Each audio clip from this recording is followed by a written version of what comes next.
See you. Thank you. Thank you very much. All right, so next we've got Warren Gouman. So Warren, you also have 5 minutes to present to us this afternoon. Thank you very much indeed for taking the time to join us. Oh, thank you for letting me be here. This is my colleague Dave Donaldson. I'm the pastor, or one of the pastors at the Evangelistic Church. David is the head of our trustees. I just want to speak to the changes that you are proposing to take away the rates remission policy, or the rates remission for not-for-profit organisations, of which, of course, we fall into that category. We are a church that started, we are one church, we started as a Central City church. You may know us, we're opposite Rebel Sports. We've got a big tower on the top that says Jesus on top. There's a few head nods around there, so that's us. We now have 3 churches across the city and multiple ministries. And we firstly want to express our gratitude as an organisation for getting the rates remission so far. It has definitely helped us over many, many years. So just to say we are very grateful for that. However, what we want to present today is that the impact of this policy change means that it would mean we would significantly have to cut programs that are of community benefit around the city. Our church, like other churches, has a core function to provide church services as well as children and youth programs, pastoral care to our congregations. But in addition to this, we provide many community services as well. Our church supports 0800 Hungry, for example, to the tune of $12,000 a year. We run youth and children's programs in Aranui and multiple community-based youth programs around the city to around about $20,000 or $30,000 a year as well. We also run a number of community events such as weekly preschool music programs, seniors music morning teas for those in the community, community fun days and other events like that are open to not just church people but the community as well.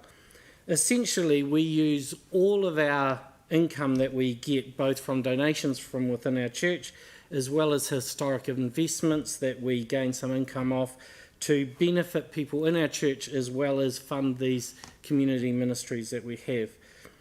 Having to fund rates on our church site won't affect the kind of core functions of what we do. We obviously have to employ staff to run services, to do pastoral care, that sort of thing.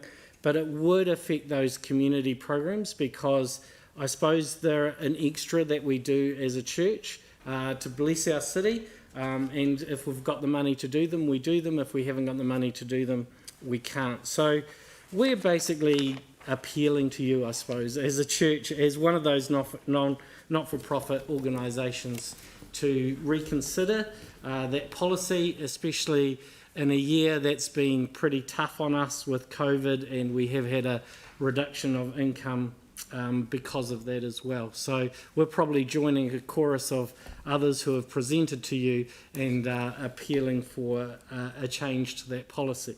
However, we also have a question. So I know it's, I don't know if this is a forum to do that or not, but in the letter that we got from the council, it explained that if we have a cash balance of 50 times more than our rates bill, then we would be charged rates. If we weren't, it wouldn't. But another factor in that, it said, or investments. Now, can you clarify for us, does that mean that if we've got an investment of a sizable investment, do you mean the income that we get off that investment or that investment itself? Let me give you an example. Say if we've got a historic investment where we gain a $300,000 income per year off that investment, so that's income coming us off that investment.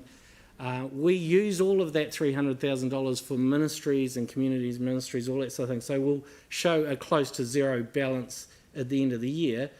Or does that mean, because we've got that investment, that we'd still have to pay tax, if not tax rates? Does that make sense? All right, so this is your opportunity to present to us rather than our responsibility to answer questions, but we can get someone to communicate with you so that we can get a correct answer to that question for you. It was just a little bit ambiguous in the letter. Yep, we can certainly have somebody communicate with you to get an answer to that question. Thank No you. problem.